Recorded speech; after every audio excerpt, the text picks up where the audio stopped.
sunny, it's beautiful.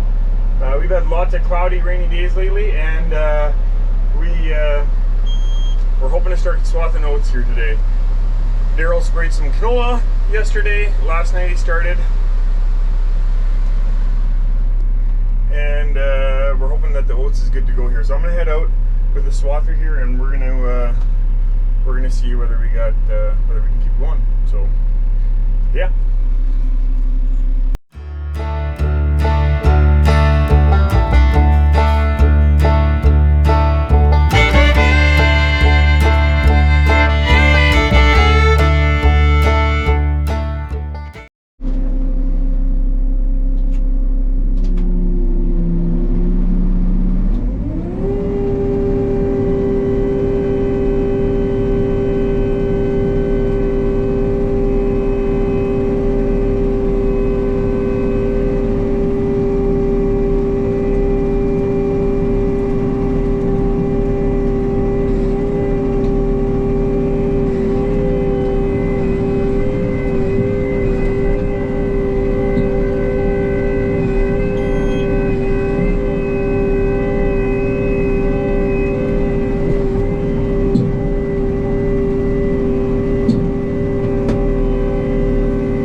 As you can see, I am back in my office here again, back in the sprayer.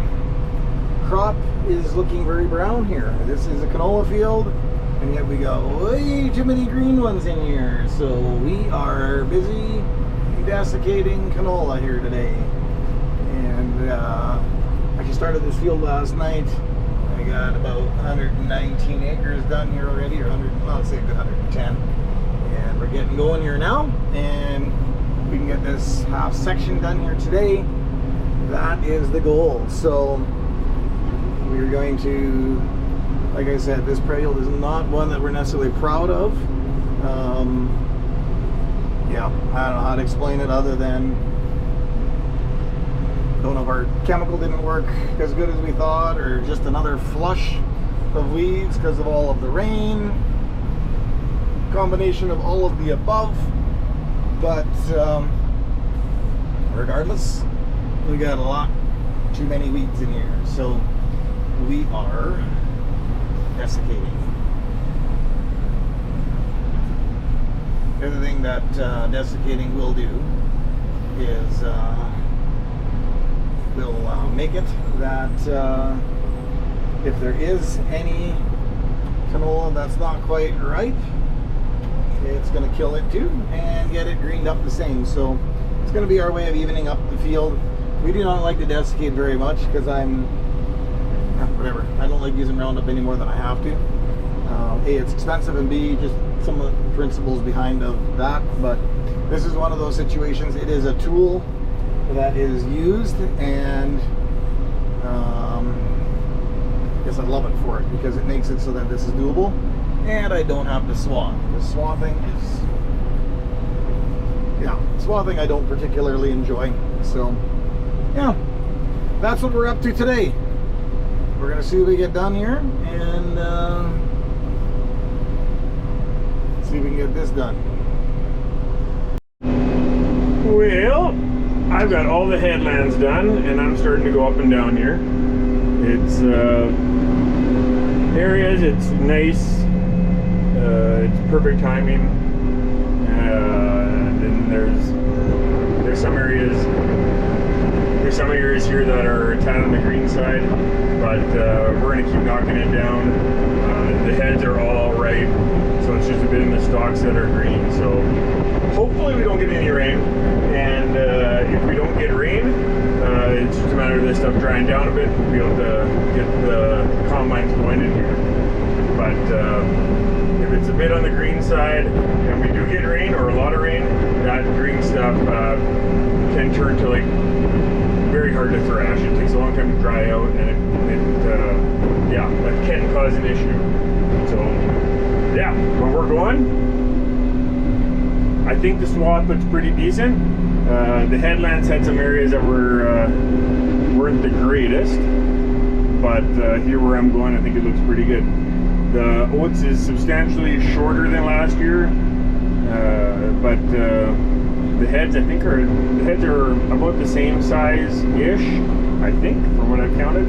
So it's a matter of whether the plant stance is the same, plants per acre or foot, whatever you want to call it, doesn't matter. But yeah,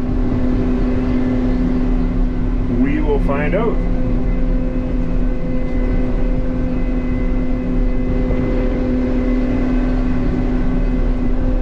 I'm able to travel right around 4.5 miles an hour, 35 feet. I should be able to finish. I'm doing it. This is a full 320 acres, and kind of made the decision that we're going to do one quarter, the south quarter first, then I'll do the north quarter, and just in case this takes a while to cut down, at least we can do straight up and down across the field. Yeah, with oats, it typically yields high, and the combines typically struggle to make a half mile up and down, and so that's why we cut the field in half and we don't do the full mile, because the green cart will never keep up if we do the full mile. So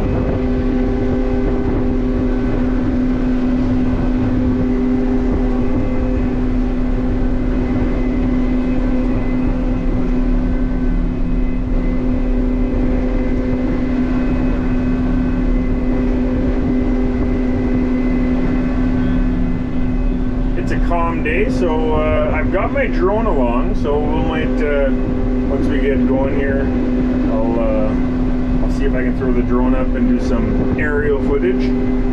Some people like that. It's better than just the view from the cab. But this is the beginning. This is the first into the field for the beginning of harvest, and we feel as though once the combines get rolling, it's just going to be oats, wheat, canola. It's just going to go.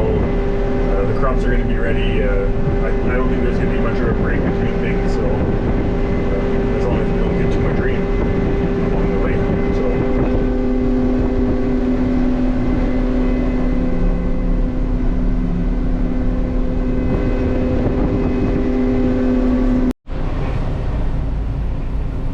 As you can see here in the headlands, it is really kind of ugly, so I'm not gonna hide it. This is embarrassing, but anyway, the rest of the field wasn't this bad, but we are done. That field is sprayed. We got 310 acres, let's say, of canola that is now dying, and it was dying, but now the weeds are dying and everything's getting ready for harvest, so that feels good. We actually are going to go back now and put on the crop dividers. We took the crop dividers off for canola because what tends to happen in canola if we leave them on is canola is a viney plant, and what will happen is the crop dividers actually kind of pull the canola plants out. They don't work very good when it's dry like this, desiccating at all. So we took them off, which means a bit more trampling. But that is what we did. But we're going into wheat next, start desiccating there. And for that, I want to put the crop dividers on. So that is next on the agenda, is throw those crop dividers on and get ready for the next field. And I don't think that'll be today, but we'll see. I gotta go for a walk and we'll find out.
they've been backing the rain off even more.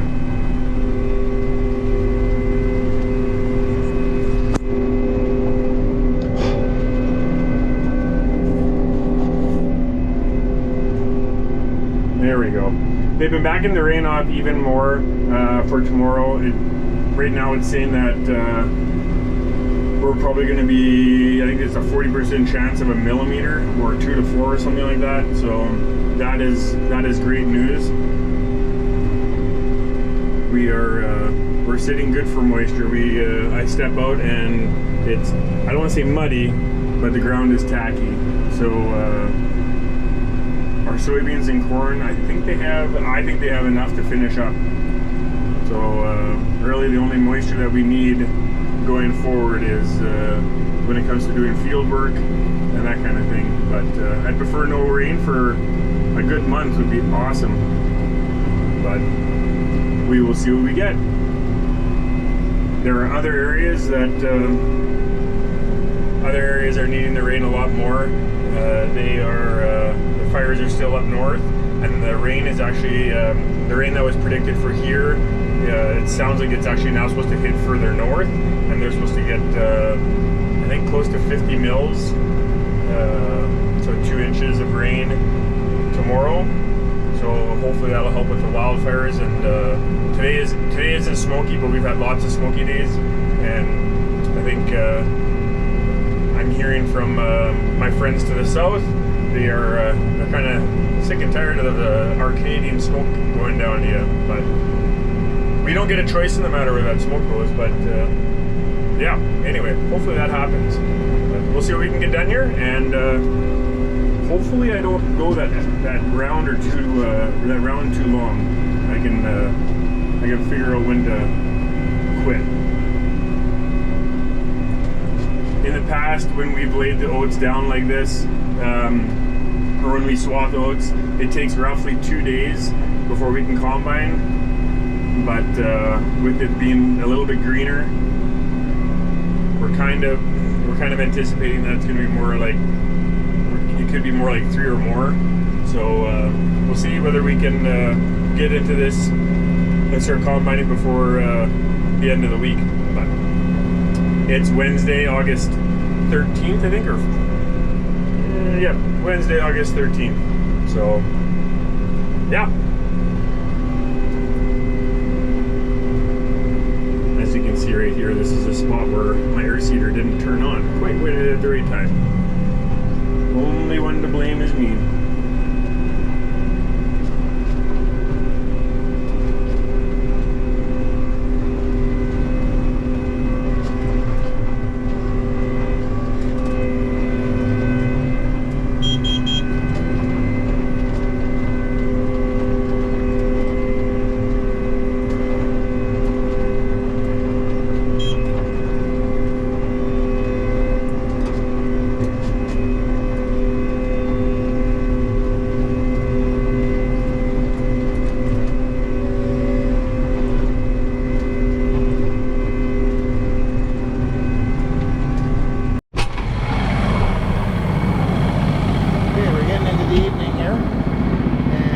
Died down enough, and I figured it was time to come and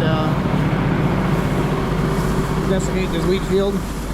As you can see, we got some weeds and stuff growing in here too. It's just time, but the wheat itself, it's ready to go. In fact, I wonder how crunchy it'll actually be. Maybe I don't want to know this.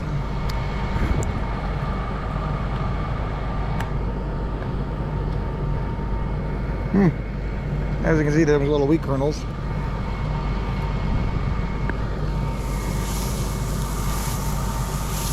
I'm going to guess it's probably about that 20%. So, anyway, we are going. As you can see, my boom's wiggling a little bit. My auto boom's on. So, we are going to desiccate this wheat field. We got the canola field done this morning. Now we're going to do this. Again, a nice field of wheat. We're looking at, I don't know, not quite waist high, 6 inches short, so looking good, looking forward to it. So we'll see what we can do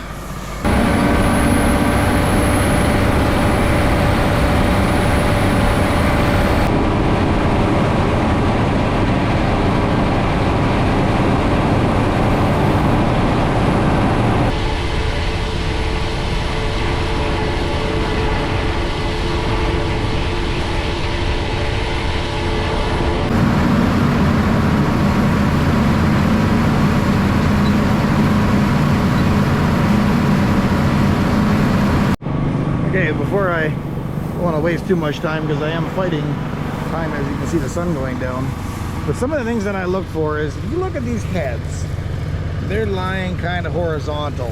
And what that tells me as a farmer is that there's a lot of weight in there. And that's actually causing the stem to go over. And if you look at certain areas of the field, of course, there's not going to be anything where I am right now, but the whole crop is actually lodging a little bit. And to me, that's always a good sign. You don't want it going flat, because if it goes flat, it's a real bugger to combine. But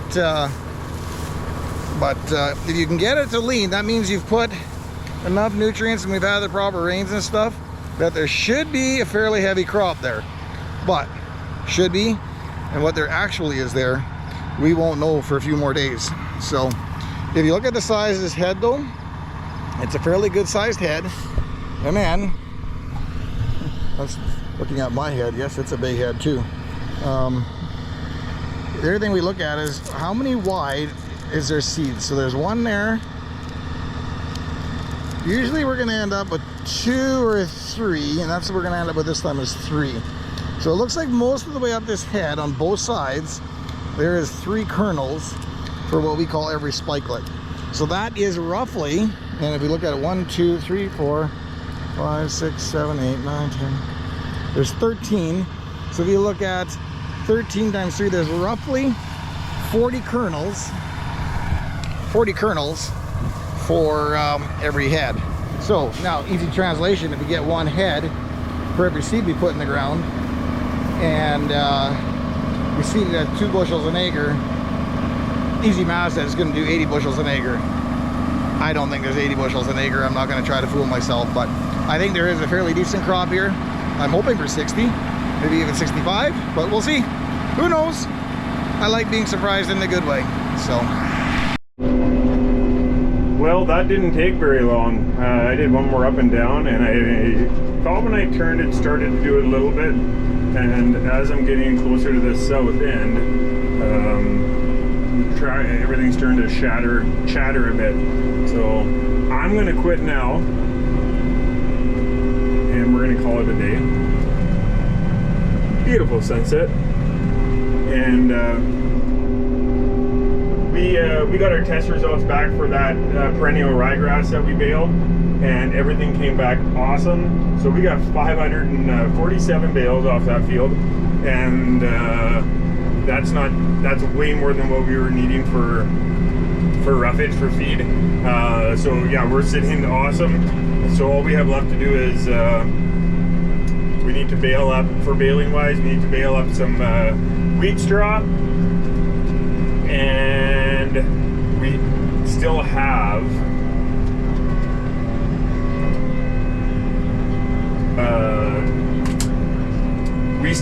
actually quite a bit of wheat straw from last year. Not enough, but we do have quite a bit. So it's we feel like we're sitting in a good spot that way.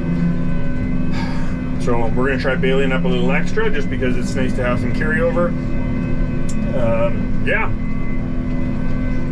So yeah, that was great news. We got that this week, and we're still in the hunt for those pair up there. We're gonna try and figure out exactly how we're gonna.